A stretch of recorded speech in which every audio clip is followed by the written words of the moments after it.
particularmente el fallo, me estoy refiriendo ahora al fallo sobre el aborto que levanta el precedente de 1973. Porque fíjate, Carmen, que el gran esfuerzo que puso Trump en empaquetar esa Suprema Corte de Justicia con 3 candidatos.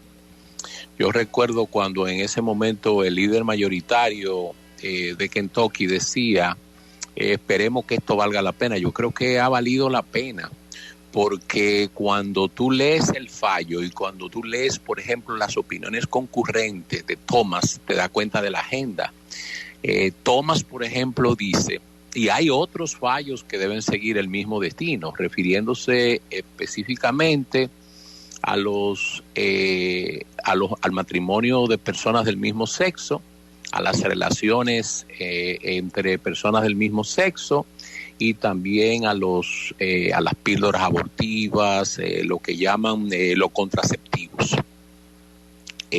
Innecesario absolutamente que en una opinión concurrente tú hagas ese tipo de pronunciamiento, pero Clarence Thomas es un hombre de la caverna. Clarence Thomas llega con el escándalo de Anita Hill, y tú sabes que recientemente parte del desprestigio de esa Suprema Corte de Justicia viene dada porque la esposa de Clarence Thomas, una activista republicana, aparece entre las personas que estuvo vinculada con el movimiento del 6 de enero, cuando se dice que hubo un intento del expresidente Trump de prácticamente un golpe y de todas las diligencias que hizo tratando de revertir las elecciones, que ahora eso se ha estado ventilando de nuevo para nada por el Congreso norteamericano, específicamente por la Cámara de Representantes. Entonces, eso no es inocente, eso es parte de un plan político. ¿Y por qué lo digo? Primero, porque la base que promovió a Trump, esa base evangélica, había un compromiso con eso. En segundo lugar, porque en Estados Unidos hay un resurgimiento conservador y ultraconservador enorme.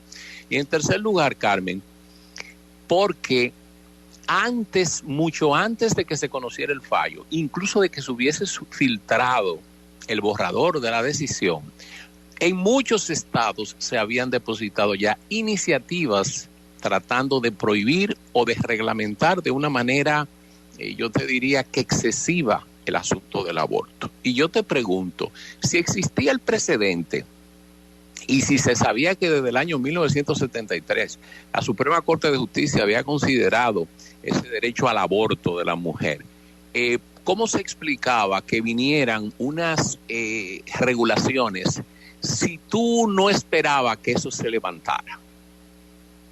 Además, tú tomas las opiniones de los magistrados. Por ejemplo, Alito se lo han comido vivo porque fue el juez de los 5 que redactó la decisión, me refiero de los 6 que votaron a favor, y él dice, por ejemplo, que en la Constitución no aparece el derecho al aborto.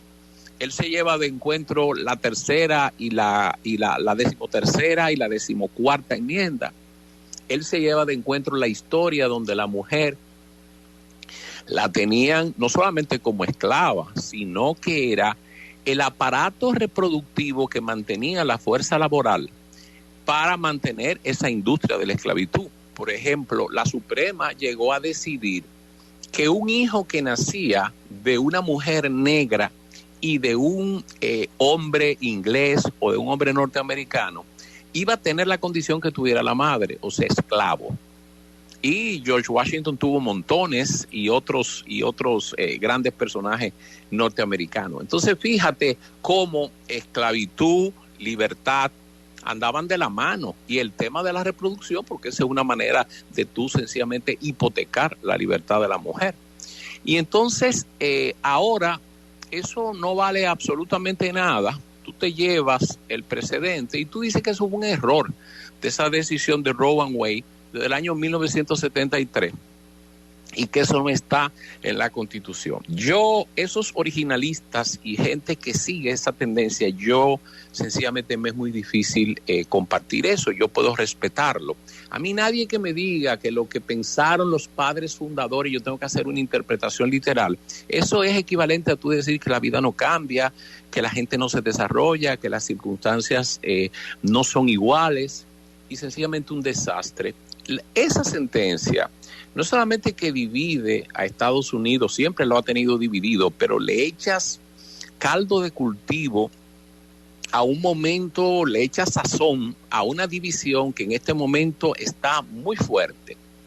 Y viene y tú dices, caramba, ¿y qué necesidad hay de lanzar esa decisión en un momento en que Estados Unidos está tan polarizado, en que Estados Unidos tiene el problema del control de las armas, en que esta situación está como está? Y la verdad que hubo poco sentido común, se nota mucho avasallamiento, mucha, yo diría que soberbia de parte de los jueces que componen la mayoría, que es la mayoría conservadora. Y tú lo notas en el tono, en la arrogancia con que la decisión se tomó.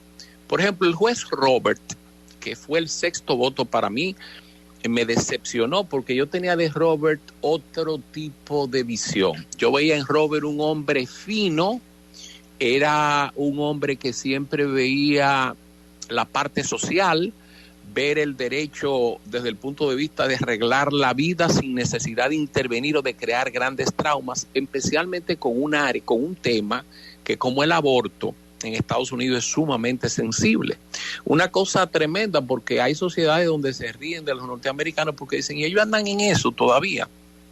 Sin embargo, allá eso sigue siendo un gran tema. Entonces tú tienes que jugar un poco con eso. En el voto de él dice que cuando se decide un tema judicial, sencillamente se decide lo que te están pidiendo, que no hay que decir más. Él entiende, él era pro una decisión más moderada, diciendo únicamente en el caso pueden arreglar la ley no es inconstitucional. La ley de Mississippi estaba poniendo que tú no podías abortar después de 15 semanas. Y él decía, era suficiente con decir que la ley es constitucional. Otros estados han tenido otro parámetro de 21 semanas, porque en eso subyace el tema de a partir de cuándo existe la criatura. Si la criatura se le debe considerar jurídicamente como que existe a partir de la 23, de las 22, de la 15, ¿cuál es el criterio? Entonces él decía, muy bien, esa dice 15, digan que sí, no digan más.